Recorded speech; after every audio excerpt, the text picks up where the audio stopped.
परो नमस्कार।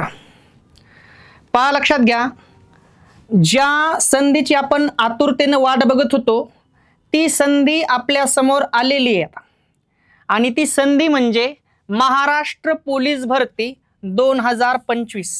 मित्रांनो, आपण आज जे लेक्चर घेणार आहेत तर या भरतीसाठी कोणते कागदपत्र महत्त्वाचे आहेत, त्यासाठी आपल्याला काय काय तयारी करायची, आपल्याला काय चुका करायच्या नाही, त्यावरती हे आपले आजचे लेक्चर आहे मित्रांनो। तर पहा, महाराष्ट्र पोलीस भरती 2025 ज्या संधीची आपण आतुरतेने वाट बघत होतो ती संधी आपल्या समोर येऊन धडकली। आता फक्त एवढंच आहे, आपण त्याच्यामध्ये आपली एक जागा पक्की करायची। मग इम्पॉर्टंट आहे काय कागदपत्र, आपल्याला ज्या बी कागदपत्राची आपल्याला काळजी घ्यायची ते आपण आज या लेक्चर मधून पाहणार आहेत मित्रांनो। चला तर मग येऊया आपल्या लेक्चरकडे। पहा मित्रांनो, कागदपत्रांची आवश्यकता केव्हा म्हणते, कागदपत्रांची आवश्यकता केव्हा आहे मित्रांनो। कागदपत्रे 3 वेळा लागतात मित्रांनो, लक्षात ठेवा। जी बी आपली कागदपत्रे आहेत किती वेळा लागणार आहेत, 3 वेळा लागणार आहेत। मग केव्हा केव्हा म्हणतंय, एक फॉर्म भरताना, जे आपण फॉर्म भरणार आहेत त्यावेळेस कागदपत्र लागतात। त्यानंतर 2 काय म्हणतंय, शारीरिक चाचणी म्हणजेच काय, फिजिकल टेस्ट वेळी हे जे कागदपत्र लागणार आहेत केव्हा केव्हा लागणार आहेत ते लक्षात ठेवायचं। फॉर्म भरताना, शारीरिक चाचणीच्या वेळी आणि त्यानंतर अंतिम निवडीनंतर डॉक्युमेंट व्हेरिफिकेशन। म्हणजे कागदपत्र आपल्याला 3 वेळा लागतात मित्रांनो। केव्हा केव्हा लागतात, मग फॉर्म भरताना, शारीरिक चाचणी फिजिकल टेस्ट वेळी आणि अंतिम निवडीनंतर। मग त्यासाठी तुम्ही कागदपत्र रेडी ठेवायचे मित्रांनो। त्यानंतर प्रत्येक टप्प्यावर कागदपत्रे प्रामाणिकपणे व व्यवस्थित तयार ठेवावीत। हे जे टप्पे आहेत आपले 3, त्या प्रत्येक टप्प्यावर तुमचे कागदपत्रे व्यवस्थित पाहिजेत, ठीक आहे। त्यानंतर आवेदन अर्जामध्ये खोटी माहिती देऊ नये, त्यावरूनच पुढील नियुक्तीपत्र मिळते। आपण जे फॉर्म वगैरे भरणार आहेत त्याच्यामध्ये खोटी माहिती द्यायची नाही, कारण तिथून पुढे त्याच्यावर डिपेंड गोष्टी आहेत, तिथं आपल्याला चुकायचं नाही मित्रांनो। लक्षात ठेवा, एवढी महत्त्वाची माहिती देणार आहे या लेक्चर मधून, कारण काय चुका करायच्या काय चुका करायच्या नाहीत या सगळ्या गोष्टी मित्रांनो लक्षात ठेवा। इथून पाठीमाग आपण चुकतच आलोत, ठीक आहे। आता आपल्याला खरी संधी आहे, आपल्याला चुकायचं नाही, ठीक आहे। आणि म्हणून तुमच्या समोर फॉर्म भरताना जे बी आपल्याला फॉर्म भरायचा आहे, जी काळजी घ्यायची का ती काळजी तुमच्या समोर आहे। सर्व माहिती योग्य व सत्य द्यावी। जर माहिती तुम्ही चुकीची दिली तुम्ही पुन्हा अडचणीत येणार मित्रांनो। जी बी माहिती आपल्याला द्यायची ती आपल्याला खरी द्यायची मित्रांनो। येणारी भरती लास्टची भरती समजून तुम्हाला करायचंय। आपल्या मायबापाचं जे स्वप्न आहे, मायबापाचं स्वप्न आहे, आपलं स्वप्न आहे, आपल्या खांद्यावरती वर्दी असली पाहिजे मित्रांनो। आणि त्यासाठी दिवस रात्र एक करायचं तुम्हाला। आता येणारी भरती ही लास्टची भरती समजून तुम्हाला करायचंय आणि म्हणून बऱ्याच मुलांचा अभ्यास आहे, सगळ्या गोष्टी एवढूशा चुकामुळे आम्ही बाजूला गेलो, ही गोष्ट होऊ नये या संदर्भात आपण लेक्चर घ्यायला आजचा व्हिडिओ, ठीक आहे। आणि मग फॉर्म भरताना जी काळजी घ्यायची, सर्व माहिती योग्य व सत्य द्यायची आपल्याला, ठीक आहे। होय नाही योग्य ठिकाणी भरावे, होय असते किंवा नाही असते। जर तुम्ही पात्र असाल तर होय आणि नसाल तर नाही, असे काही डॉक्युमेंट असतात तिथे योग्य ठिकाणी होय नाही करायचे, ठीक आहे। आवेदन अर्ज कायमस्वरूपी वापरात येतो म्हणून चूक करू नका। आपण जे ऑनलाईन फॉर्म भरतो तो शेवटपर्यंत लागतो, म्हणून त्याच्यावर तुम्ही चुका करायच्या नाही। आवेदन अर्ज कायमस्वरूपी वापरात येतो म्हणून चूक करू नका मित्रांनो, लक्षात ठेवा, ओके। त्यानंतर फिजिकल टेस्ट वेळी कागदपत्रे, जे बी तुमचं ग्राउंड होणार आहे त्यावेळी लागणारी कागदपत्रे काय आहेत मित्रांनो, पहा लक्षात घ्या, ठीक आहे। सर्व कागदपत्रांच्या 3-4 झेरॉक्स कॉपीज तयार ठेवा। जे बी तुमचे डॉक्युमेंट आहेत त्या डॉक्युमेंटच्या 3 किंवा 4 झेरॉक्स कॉपी तयार ठेवा। मग अगोदरच तयार ठेवा, काय म्हणते, सर्व कागदपत्रांच्या 3-4 झेरॉक्स कॉपीज तयार ठेवा, अगोदरच, नंतर नको, ठीक आहे. त्यानंतर सर्व कॉपी सेल्फ असिस्टेड असावे, सर्व कॉपी सेल्फ असिस्टेड असावे म्हणजे स्वतः स्वाक्षरी असावी त्याच्यावरती. जेवढ्या बी कॉपी आहेत त्याच्यावर तुमची स्वतःची स्वाक्षरी असली पाहिजे, ठीक आहे. सगळ्या गोष्टी काळजीपूर्वक करायच्यात, ठीक आहे. ओरिजिनल फक्त पडताळणीसाठी बाकी झेरॉक्स सादर करावेत. ओरिजिनल केव्हा असते? लास्टला पडताळणीसाठी, त्याच्या अगोदर तुमचं झेरॉक्सचं काम होतंय. आणि मग काय म्हणतंय? फिजिकल टेस्ट वेळी कागदपत्रे, फिजिकल टेस्ट वेळी कागदपत्रे काय लागतंय?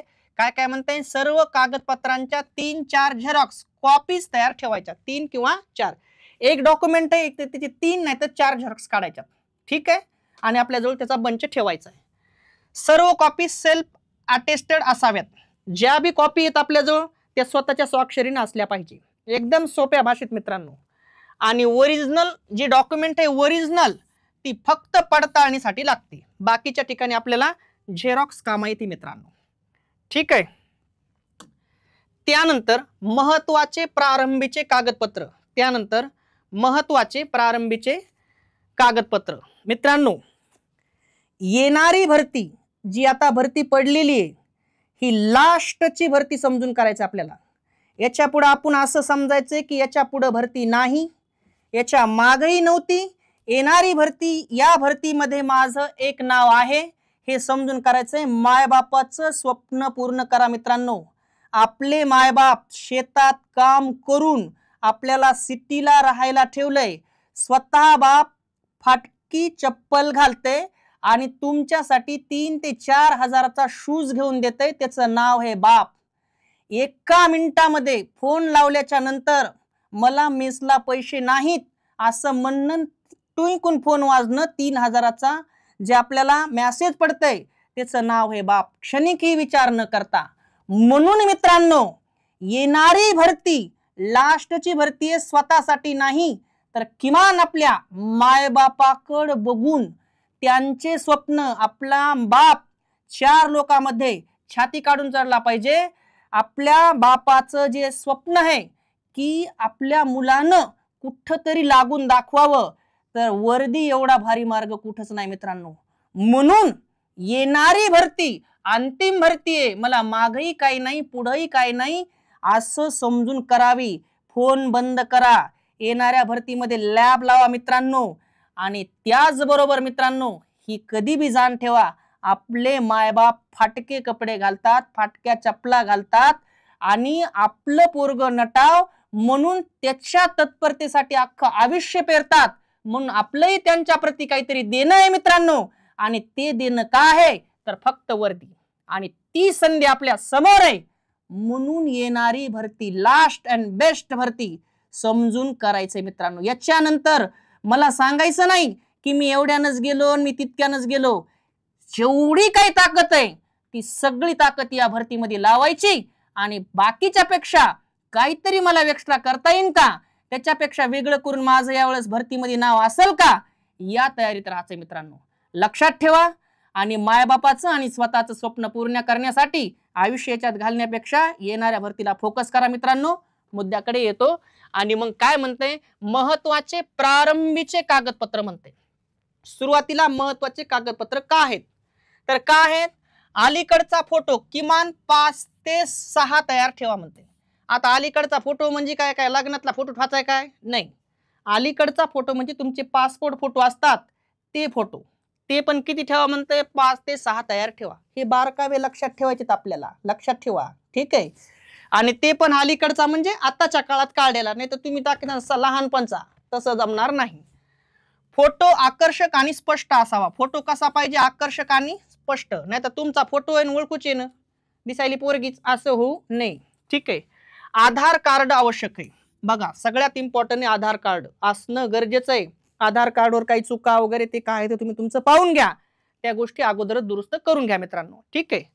त्यानंतर जन्म दाखला. जन्म दाखला म्हणजे काय, आपली टीसी. LC म्हणजे बी टीसीचा जन्म तारखेसाठी. जन्म दाखला कशासाठी लागतंय, जन्म तारखेच्या पुरावासाठी, ठीक आहे. म्हणजे थोडक्यात आपली टीसी आपल्या पोशी असणं आवश्यक आहे. त्यानंतर बोनाफाईड प्रमाणपत्र म्हणते मित्रांनो. बोनाफाईड प्रमाणपत्र, शाळा सोडल्याचा दाखला उपलब्ध नसेल तर वापरता येतो. आता एक गोष्ट लक्षात ठेवा, एकदम प्रॉपर सांगतो तुम्हाला. बोनाफाईडचा अर्थ काय होतो तुम्हाला आता समजून सांगतो कशामुळे पाहिजे. फॉर एक्झाम्पल तुम्ही 12वीला आहेत, ठीक आहे. तर तुमची 12वी झाल्याच्या नंतर तुमच्यापाशी टीसी असणं ही चांगली गोष्ट आहे. पण तुम्ही फर्स्ट इयरला ऍडमिशन केलंय, टीसी तिथं आहे, तर त्यावेळेस तुमच्याजवळ टीसी नाही, तर मग तुम्हाला हे बोनाफाईड आणता येते. लक्षात ठेवा, ठीक आहे. त्याच्यावर तुम्हाला पुढचं ऍडमिशन करता येते. म्हणून काय म्हणते, बोनाफाईड प्रमाणपत्र, शाळा सोडल्याचा दाखला उपलब्ध नसेल तर वापरता येतो. लक्षात आलंय, ठीक आहे. त्यानंतर शैक्षणिक कागदपत्रे. मित्रांनो, शैक्षणिक कागदपत्रे म्हणजे काय काय लागणार आहेत, काय म्हणते बघा. 10वी व 12वी दोन्हीच्या गुणपत्रक व प्रमाणपत्र.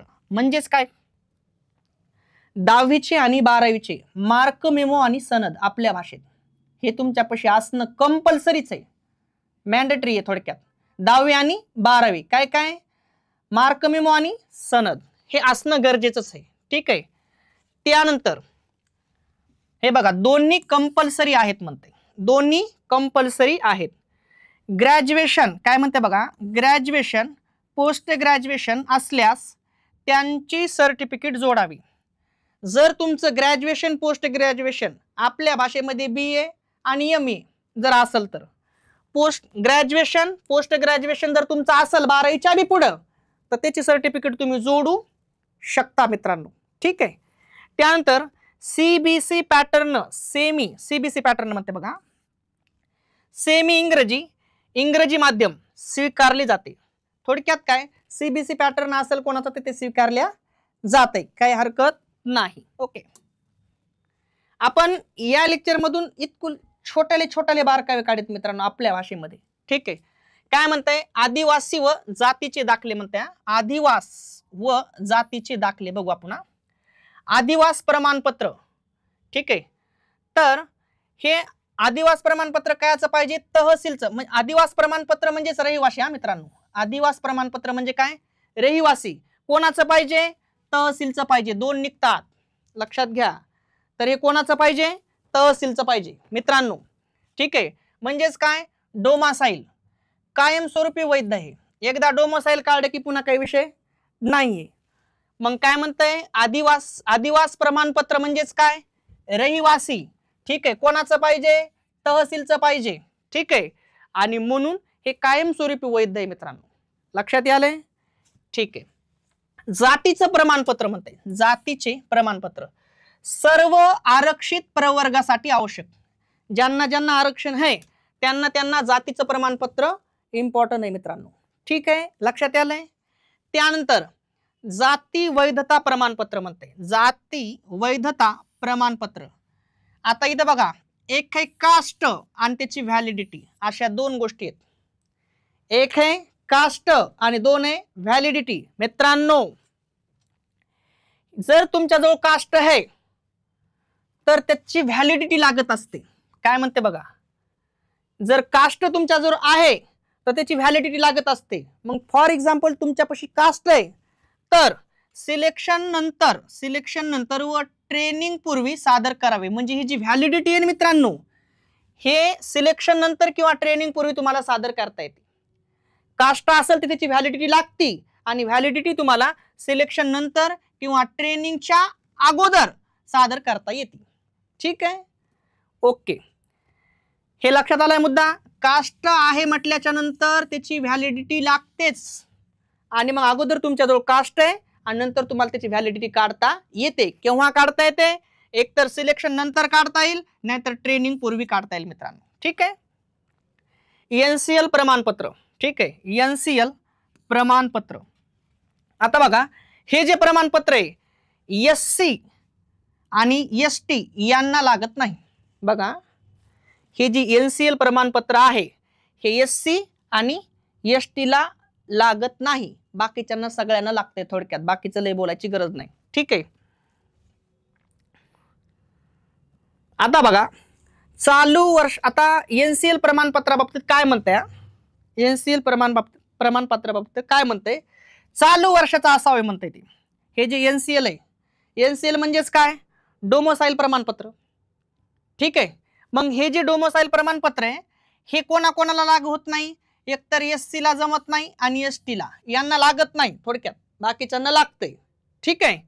आणि म्हणून मित्रांनो हे जे डोमोसाईल प्रमाणपत्र आहे, एनसीएल प्रमाणपत्र आहे, याच्या काय अटी आहेत, ते कसं पाहिजे, चालू वर्षाचं असावं म्हणते, चालू वर्षाचे असावे.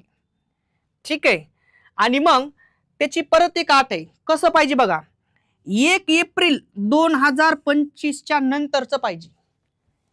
1 एप्रिल 2025 च्या नंतरचे पाहिजे. लक्षात आलंय. ठीक आहे. आणि मग हे डोमोसाईल जर एकदा काढतो तुम्ही, याची मर्यादा आहे 3 वर्ष, 3 वर्ष राहते. मग 1 एप्रिल 2025 च्या नंतरचं डोमोसाईल पाहिजे. त्याचबरोबर ते जाते कुठपर्यंत, 31 मार्च 2026. लक्षात आलंय.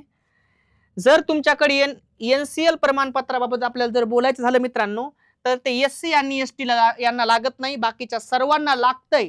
दुसरी इम्पॉर्टंट गोष्ट, ते केव्हाचं पाहिजे, चालू वर्षाचं. चालू वर्षाचंच म्हणजे केव्हाचं, 1 एप्रिल 2025 च्या नंतरचं पाहिजे. कुठपर्यंत काम येतंय, 31 मार्च 2026 पर्यंत. लक्षात आलंय.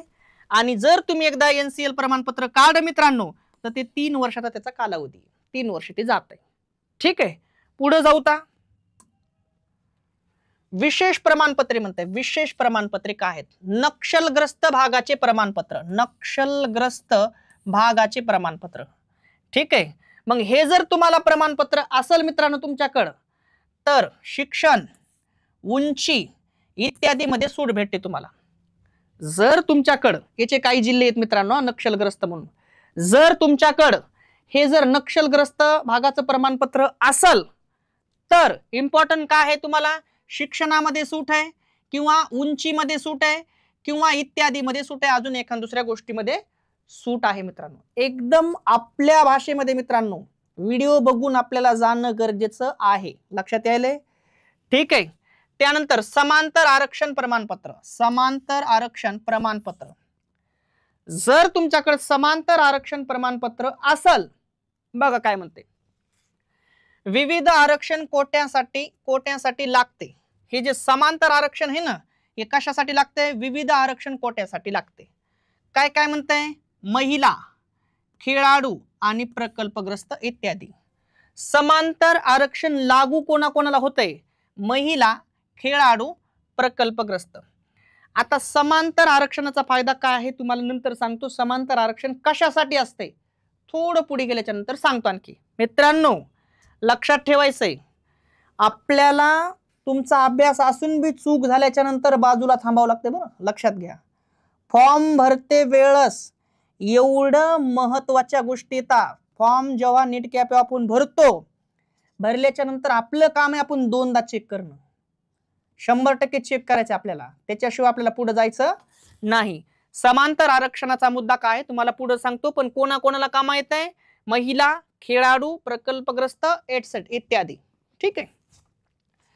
संगणक प्रमाणपत्र बघा, MSCIT आणि CCC आवश्यक आहे म्हणते. इकडे बघा मित्रांनो, हे जे संगणक प्रमाणपत्र येतं MSCIT आता कंपल्सरी झालंय. MSCIT आणि CCC आवश्यक नसेल तर सिलेक्शन नंतर 2 वर्षात पूर्ण करता येते. जर तुमच्याकडे MSCIT नाही आणि CCC पण नाही, तर हे लागल्याच्या नंतर तुम्हाला 2 वर्षात त्यांना कंप्लीट करून द्यायचंय. ठीक आहे. लक्षात आलंय. हे 2 कोर्स आहेत, MSCIT आणि CCC आवश्यक आहे मित्रांनो. ठीक आहे. आणि जर हे नसतील तर तुम्हाला काय करायचंय, लागल्याच्या नंतर 2 वर्षात पूर्ण करून द्यायचंय. बघा ना, नसेल तर सिलेक्शन नंतर 2 वर्षात पूर्ण करता येते. ठीक आहे. ड्रायव्हिंग लायसन बद्दल काय म्हणते बघा, ज्यांना बी सपोज आता उदाहरणार्थ ड्रायव्हर साठी आपल्याला फॉर्म भरायचे, ठीक आहे, चालक साठी आपल्याला फॉर्म भरायचे, त्यांच्यासाठी लायसन्स खूप महत्वाचं आहे मित्रांनो. आणि मग ते लायसन कोणतं पाहिजे तुमच्याकडे, एकतर नॉन ट्रान्सपोर्ट चालल किंवा ट्रान्सपोर्ट चालल. आपल्या भाषेत सांगायचं म्हणजे नॉन ट्रान्सपोर्ट म्हणजे ढवळी पाटी, म्हणजे घरगुती लायसन असलं तरी चालतंय. आणि ट्रान्सपोर्ट म्हणजे पिवळी पाटी, म्हणजे आपण ज्या भाड्याने गाड्या देतो का ते. दोन्हीपैकी कोणतं बी एक चालेल. जर तुम्हाला चालक या पदासाठी जर फॉर्म भरायचा असेल तर तुमच्याकडे एकतर ढवळी पाटी पाहिजे नाहीतर पिवळी पाटी पाहिजे, दोन्हीपैकी एक पाहिजे, कोणती बी पाटी. ठीक आहे. आणि मग इतर पदांसाठी म्हणजे आता इतर पदासाठी काय बघा, शिपाई, SRPF, कारागृह आणि बँड्समन. लायसन नसेल तरी चालेल म्हणते बघा, लायसन नसेल तरी चालेल या पदासाठी शिपाई, SRPF, कारागृह, बँड्समन.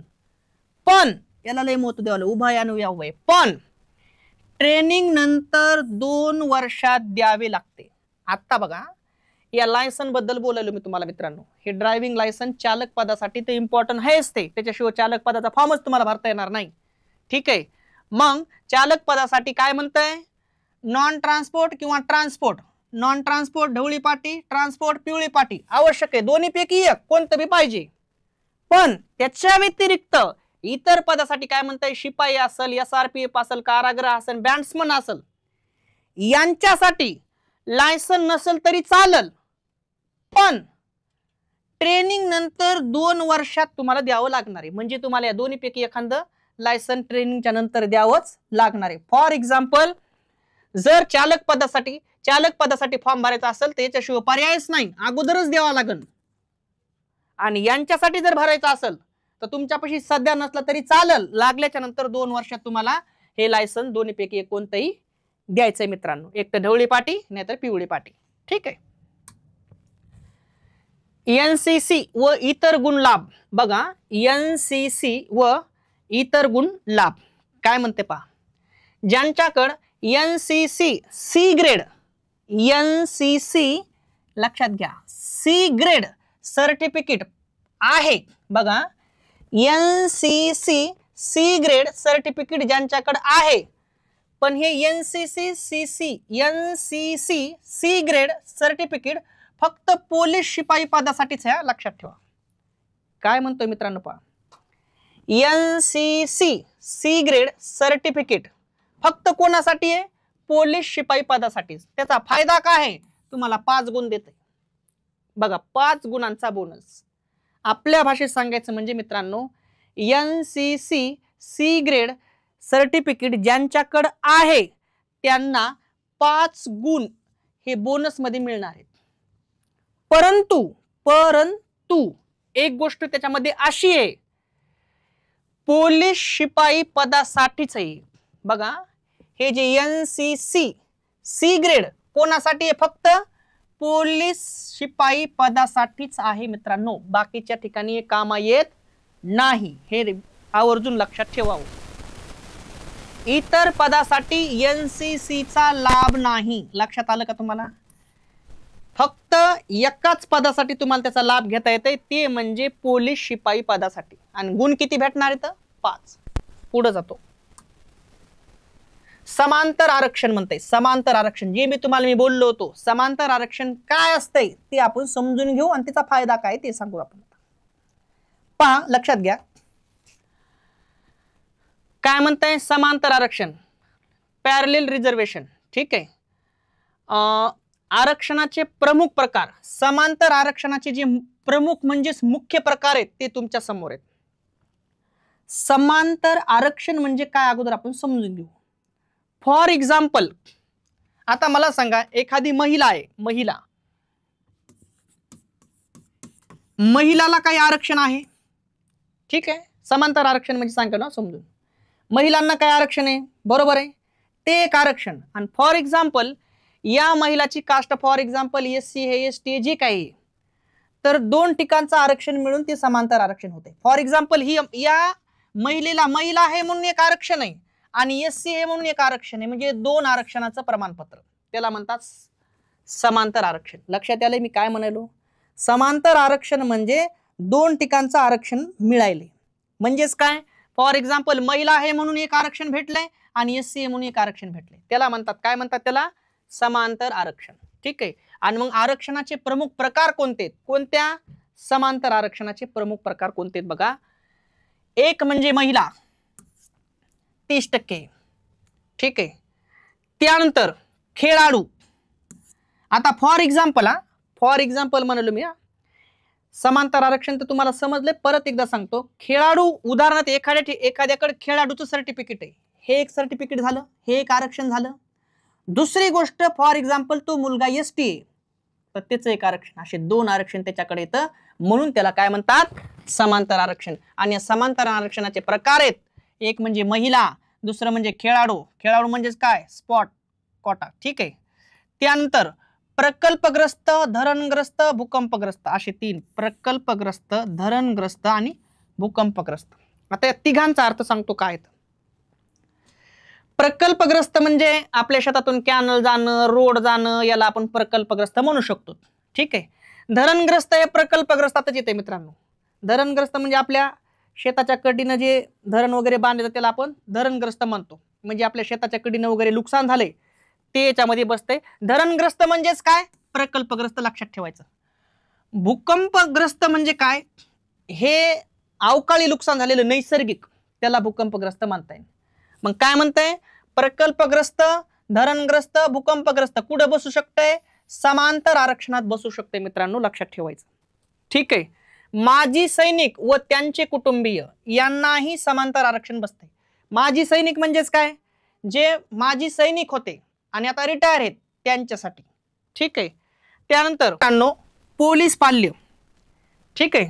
पोलीस पाल्य म्हणजेच काय मित्रांनो, ज्याचे वडील पोलीसमध्ये आहेत त्याच्या मुलाला पोलीस पाल्याचा फॉर्म भरता येते, किंवा ज्याचे आई वडील वारलेले आहेत त्यांना सुद्धा पोलीस पाल्याचा फॉर्म भरता येते. मग पोलीस पाल्य म्हणजेच काय, ज्याचे आई वडील पोलीसमध्ये आहेत त्यांचा मुलगा, त्याला आपण पोलीस पाल्य म्हणू, किंवा ज्याचे आई वडील वारलेले आहेत, अगोदर पोलीसमध्ये होते, त्यांच्या मुलाला पोलीस पाल्याचा फॉर्म भरता येते. आणि हे कुठे येते मित्रांनो, समांतर आरक्षणामध्ये येते. कुठे येते ते, समांतर आरक्षणामध्ये. मग ह्या सर्टिफिकेटला आपण काय म्हणू, पोलीस पाल्याच्या समांतर आरक्षणाचा फायदा घेता येते. हे एवढे जे प्रकार आहेत ना तुमच्या समोर, थोडक्यात सांगायचं म्हणजे काय, यांना समांतर आरक्षणाचा फायदा घेता येते. समांतर आरक्षण सांगितले तुम्हाला, 2 आरक्षण घेता येतात. फॉर एक्झाम्पल बी सांगितले, एखाद्याची एक कास्ट आहे ती कास्ट, आणि खेळाडू म्हणजे 2 आरक्षणाचा त्याला फायदा घेता यायला, त्याला आपण काय म्हणतो, समांतर आरक्षणाचं सर्टिफिकेट. मग त्याच्यामध्ये कोण कोण बसलंय, महिलाचं सर्टिफिकेट, खेळाडू, प्रकल्पग्रस्त, धरणग्रस्त, भूकंपग्रस्त, माजी सैनिक व त्यांचे कुटुंबीय. माजी सैनिक तर जमतेनच, पण त्याचं कुटुंब पण चालतंय मित्रांनो. ठीक आहे. आणि पोलीस पाल्य म्हणजे तुम्हाला आताच सांगितलं मी जे काय आहे ते. त्यानंतर गृहरक्षक म्हणजेच काय, होमगार्ड. लक्षात आलंय. मग होमगार्डचं सर्टिफिकेट जर आपल्याकडे असेल, कुठं बसतंय, समांतर आरक्षणामध्ये बसतंय. लक्षात आलंय. त्यानंतर अनाथ म्हणजे ज्यांना कोणीच नाही, माय नाही, बाप नाही, आणि त्यांच्याकडे ते सर्टिफिकेट आहे, ते सर्टिफिकेट कुठं बसते मित्रांनो, समांतर आरक्षणामध्ये बसू शकते. ठीक आहे. खेळाडू आरक्षणचे फायदे. जे खेळाडू आरक्षण फायदे काय म्हणते बघा ना, शासन मान्य पाहिजेत. आपला विषय झालाय, जे बी तुमच्याकडे खेळाडूचं सर्टिफिकेट आहे मित्रांनो, ते कसं पाहिजे, शासन मान्य पाहिजे. कसं असलं पाहिजे, शासन मान्य. त्यानंतर मग ते सर्टिफिकेट कोणकोणते असतात, एक स्टेट लेवलचं असतंय, एक नॅशनल लेवलचं असतंय, आणि एक इंटरनॅशनल असते. असे ते पदक आहेत. ठीक आहे. पण ते कसले असले पाहिजे मित्रांनो, शासन मान्य असणं आवश्यक आहे. ठीक आहे.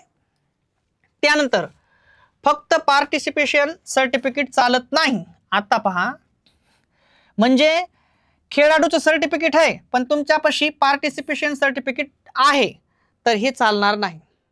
ठीक आहे. तुम्ही प्रॉपर गेम खेळलेले पाहिजे, त्याच्यामध्ये असे सर्टिफिकेट लागतील. ठीक आहे. फक्त पार्टिसिपेशन असून चालत नाही. ठीक आहे. त्याचे फायदे आहेत. कोणाचे, खेळाडू जे आरक्षण आहे याचे काय फायदे आहेत तुमच्या समोर आहेत. काय काय फायदे आहेत, तुमच्या उंची 2.5 सेंटीमीटरची सूट आहे. मित्रांनो, जर तुमच्यापाशी खेळाडूचं सर्टिफिकेट आहे, फॉर एक्झाम्पल स्टेट लेवलचं आहे, नॅशनल लेवलचं आहे, इंटरनॅशनलचं आहे, तर त्याचे फायदे काय आहेत, तर त्याचे फायदे आहेत, तुम्हाला उंची 2.5 सेंटीमीटरनं सूट आहे, किंवा NCL प्रमाणपत्रातून सूट आहे. प्रकल्पग्रस्त माजी सैनिक पोलीस पाल्य. प्रकल्पग्रस्त माजी सैनिक आणि पोलीस पाल्य काय म्हणते बघा मित्रांनो. प्रकल्पग्रस्त, धरणग्रस्त आणि भूकंपग्रस्त. बघा, प्रकल्पग्रस्त, धरणग्रस्त, भूकंपग्रस्त हे केव्हा लागू होते? घर, जमीन गेले असल्यास प्रमाणपत्र आवश्यक. बघा, घर नाही तर जमीन गेलेली असलेली पाहिजे तेव्हा प्रमाणपत्र आवश्यक आहे. ठीक आहे. किंवा हे कोणाला लागू होतंय? एका घरातून फक्त एका व्यक्तीस आरक्षण. प्रकल्पग्रस्त असेल, धरणग्रस्त असेल, भूकंपग्रस्त असेल तर हे एका घरातून कोणाला एकालाच याचा लाभ घेता येते मित्रांनो, हे लक्षात ठेवायचंय. कोणाला एकाला लाभ घेता येईल. ठीक आहे. मग एका घरातून फक्त एका व्यक्तीस आरक्षण याचं घेता येते. लक्षात आलंय. त्यानंतर माजी सैनिक म्हणते. काय म्हणते? माजी सैनिक. ठीक आहे. मग माजी सैनिक 17-18 वर्ष सेवा पूर्ण केल्यानंतर 17-18 वर्ष सेवा पूर्ण केल्यानंतर मिळणारे डिस्चार्ज सर्टिफिकेट आवश्यक आहे मित्रांनो. जर तुम्हाला माजी सैनिकचं सर्टिफिकेट पाहिजे तर ते काय म्हणतंय? 17-18 वर्ष सेवा पूर्ण केल्यानंतर मिळणारे डिस्चार्ज सर्टिफिकेट तुमच्याकडे आवश्यक असणं गरजेचं आहे. लक्षात ठेवणे. त्यानंतर पोलीस पाल्याबाबतीत काय म्हणते बघा. आई व वडील ग्रेड सी अधिकारी. ठीक आहे. म्हणजेच कॉन्स्टेबल, हेड कॉन्स्टेबल आणि ASI असावेत. बघा मी काय म्हणतोय लक्षात ठेवा. पोलीस पाल्याबाबतीत महत्वाची गोष्ट, आई व वडील ग्रेड सी अधिकारी पाहिजेत. म्हणजेच कोण कोण? कॉन्स्टेबल असाव, हेड कॉन्स्टेबल असाव, नाहीतर ASI असाव. पण पोलीस पाल्य लागू कोणाला होत नाही ते लक्षात घ्या. आता PSI किंवा त्या पुढील पदांना लाभ मिळणार नाही. पोलीस पाल्याचा लाभ PSI पासून पुढे तुम्हाला त्याचा लाभ घेता येणार नाही. त्याच्यासाठी तुमचे आई वडील ग्रेड सी अधिकारी असावेत. कोण कोण? कॉन्स्टेबल, हेड कॉन्स्टेबल किंवा ASI. विषय क्लोज. गृहरक्षक व अनाथ आरक्षण. बघा, गृहरक्षक व अनाथ आरक्षण. होमगार्ड म्हणते. होमगार्ड, गृहरक्षक व अनाथ आरक्षण. मग गृहरक्षक म्हणजेच काय? होमगार्ड. अनाथ म्हणजेच काय? अनाथ. याच्यात काय सांगायसारखं काही वेगळं नाही. ठीक आहे. मग होमगार्डाचं गृहरक्षक व अनाथ आरक्षण. मग होमगार्ड आहे, गृहरक्षक म्हणजे काय? होमगार्ड. अनाथ म्हणजे अनाथ. मग काय म्हणते? होमगार्डसाठी 3 वर्ष सेवा पाहिजे त्याची. 3 वर्ष सेवा म्हणजेच काय? 1095 दिवस त्याची त्याच्यात हजेरी पाहिजे. बघा मी काय सांगतो तुम्हाला. गृहरक्षक व अनाथ आरक्षण. गृहरक्षक म्हणजेच काय? होमगार्ड. अनाथ म्हणजे अनाथ. मग होमगार्ड जर असल तर त्याची सेवा किती पाहिजे? 3 वर्ष. ठीक आहे. त्याचबरोबर त्याची हजेरी किती पाहिजे? 1095 दिवस पाहिजे. हे आवश्यकच आहे त्याच्यामध्ये. ठीक आहे. आणि मग त्याच्याकडे तांबडपत्र सादर करावे. ठीक आहे. मी काय म्हणलं बघा, जर 3 वर्ष त्याची सेवा असेल, त्याच्यामध्ये 1095 दिवस त्याच्याकडे हजेरी असेल तर त्याला काय भेटते? तांबडपत्र भेटते. आणि तांबडपत्र जर तुम्ही सादर केलं की आरक्षण किती भेटते? 5% आरक्षण मिळते. काय म्हणाले बघा मित्रांनो, होमगार्ड साठी तुमच्याकडे जर सर्टिफिकेट असेल, थोडक्यात गृहरक्षकचं सर्टिफिकेट असेल तर काय म्हणताय? त्याचे हे सर्टिफिकेट असण्यासाठी 3 वर्ष सेवा पाहिजे. ठीक आहे. 1095 दिवस त्याची हजेरी पाहिजे. ठीक आहे. आणि एवढं झाल्यावर तुम्हाला तांबडपत्र मिळतंय आणि मग तुम्हाला 5% आरक्षण मिळते मित्रांनो. लक्षात आलंय? ठीक आहे. तसंच अनाथचं पण आहे. त्याचे अनाथचे 2 प्रकार आहेत मित्रांनो. एक संस्थात्मक आणि दुसरं स्वयंघोषित. आता जे बी मुलं अनाथ आहेत, ज्याला मायबाप नाहीत, मग काही मुलं अनाथ आश्रमामध्ये आहेत, मग त्याचं जे अनाथांचं सर्टिफिकेट भेटन ते संस्थात्मक असन. पण काही मुलांना माहीतच नाही मायबाप कोण आहेत, काय काहीच माहित नाही. तेच असणारे स्वयंघोषित. लक्षात आलंय? अनाथचे दोन प्रकार आहेत मित्रांनो, एक संस्थात्मक आणि दोन स्वयंघोषित. संस्थात्मक कोणासाठी आहे? कोणत्या मुलांसाठी आहे? जे अनाथ आश्रमामध्ये वाढले त्यांच्यासाठी संस्थात्मक आहे. पण ज्याला माहित नाही मायबाप कोण आहेत काय काहीच माहित नाही त्यांच्यासाठी स्वयंघोषित आहे. ठीक आहे. आणि मग प्रमाणपत्र महिला व बाल कल्याण विभागाकडून मिळते. हे जे प्रमाणपत्र आहेत होमगार्ड थोडक्यात आणि अनाथ थोडक्यात काय गृहरक्षक आणि अनाथ, हे जे प्रमाणपत्र आहेत हे कुठे भेटतात?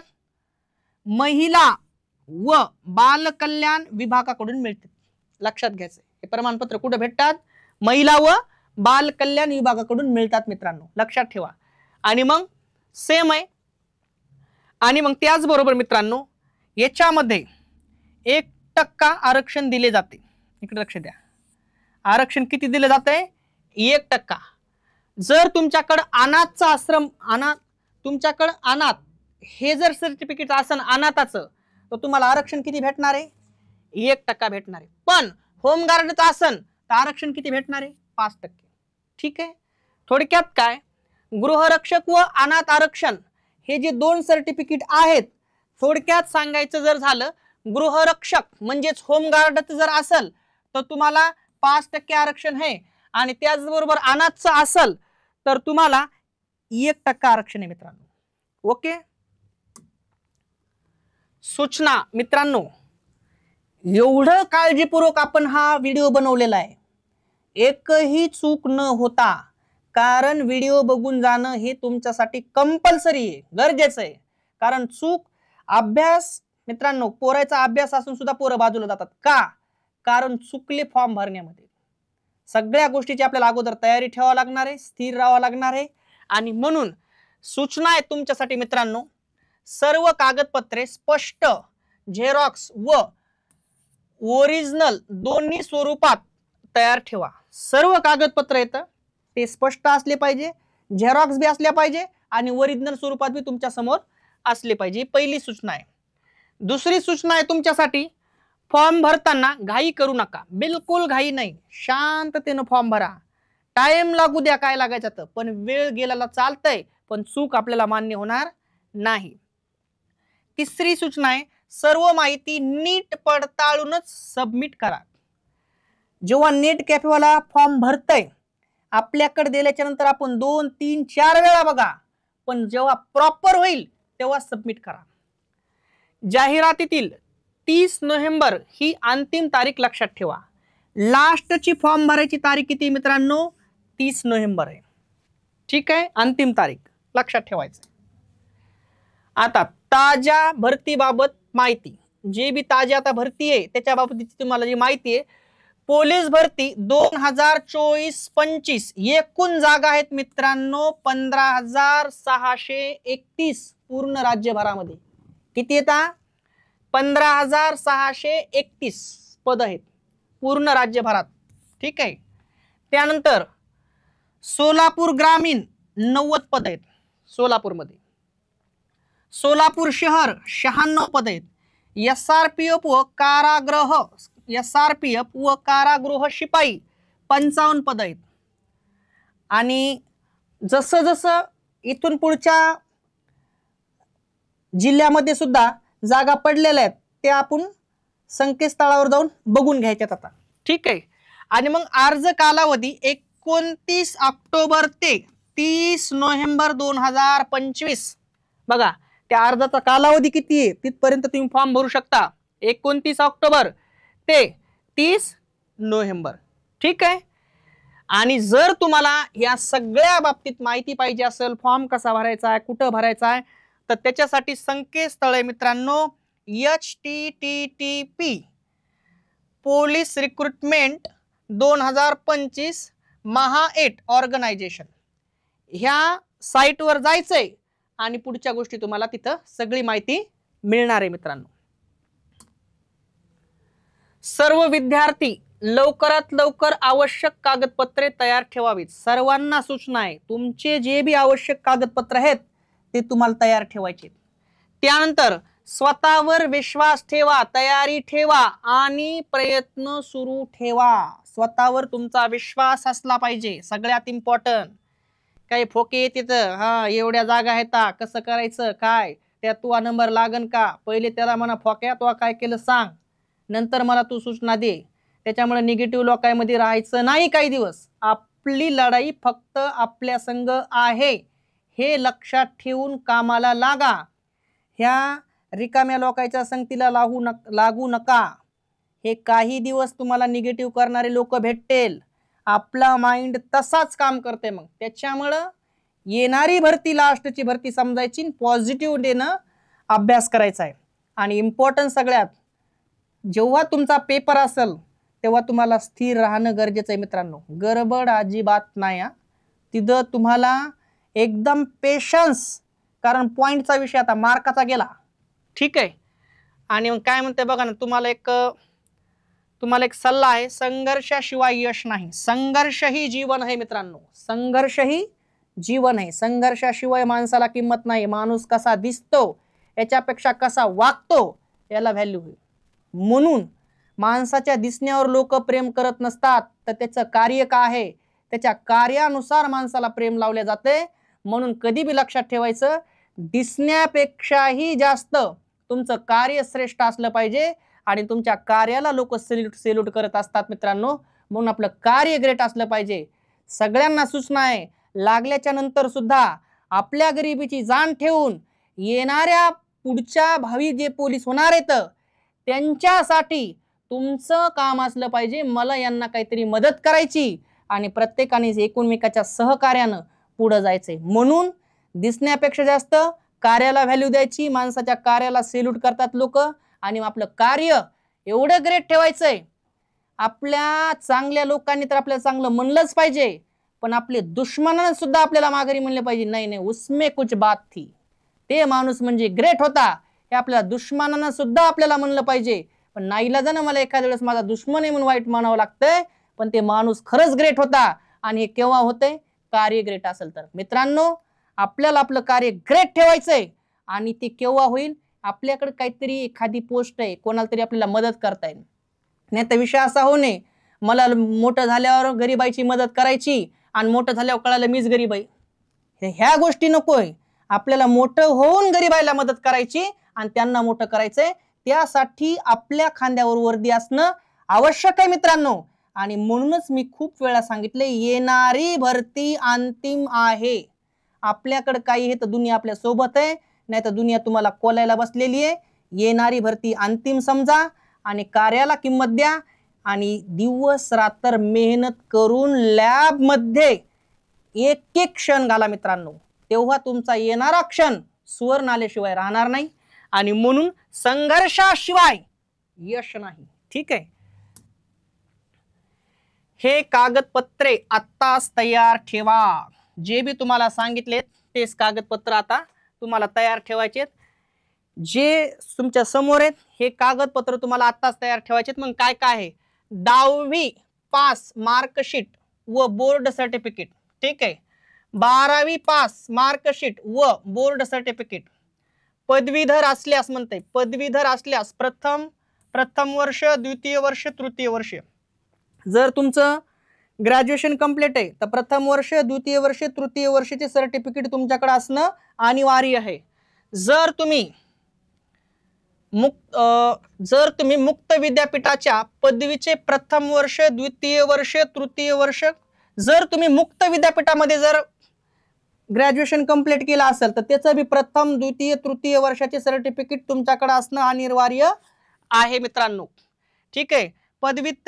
पदवी असल्यास, पदवी उत्तीर्ण पदवी असल्यास प्रथम वर्ष, द्वितीय वर्ष, इथं तृतीय वर्ष थोडी चूक झाली माझ्या हिशोबानं. थोडक्यात काय माहितीये का, जर तुम्ही पोस्ट ग्रॅज्युएशन असताल तर तुमच्यापाशी प्रथम वर्ष आणि द्वितीय वर्षाचं गुणपत्रक पाहिजे मित्रांनो. तृतीय वर्ष पोस्ट ग्रॅज्युएशनला नसते, ठीक आहे.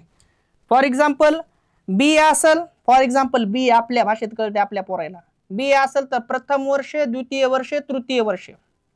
आणि जर तुम्ही एम ए असताल तर प्रथम वर्ष आणि द्वितीय वर्ष याचे सर्टिफिकेट तुमच्याकडे असणं गरजेचं आहे, अनिवार्य आहे मित्रांनो. ठीक आहे. त्यानंतर ITIA डिप्लोमा मार्कशीट, जर ITIA असेल तुम्ही ते टाकलं असेल तिथं फॉर्म मध्ये, तर ते असणं तुमच्याकडं गरजेचं आहे. शाळा सोडल्याचा दाखला, थोडक्यात आपली TC. ठीक आहे. शाळा शिकत असल्यास बोनाफाईड सर्टिफिकेट, जर TC नसेल तर बोनाफाईड सर्टिफिकेट. फॉर एक्झाम्पल, शाळा शिकत असल्यास बोनाफाईड सर्टिफिकेट. फॉर एक्झाम्पल, माझी 12वी कंप्लीट आहे, पण मी आता फर्स्ट इयरला ऍडमिशन टाकले. आता काय फोक्याला फर्स्ट इयर म्हणजे कळत नसेल, फर्स्ट इयर म्हणजे 13वी.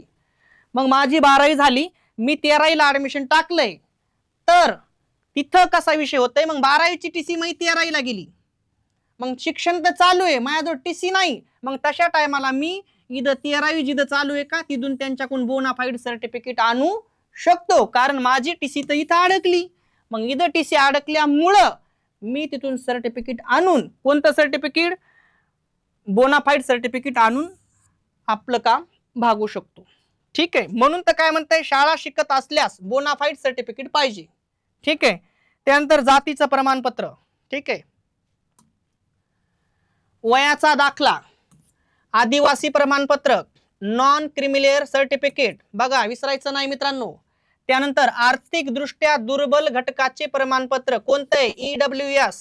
त्यानंतर खुल्या प्रवर्गातील महिला उमेदवाराकरिता 30% आरक्षण सवलतीसाठी प्रमाणपत्र, बघा हे सगळ्या गोष्टी घ्यायच्यात.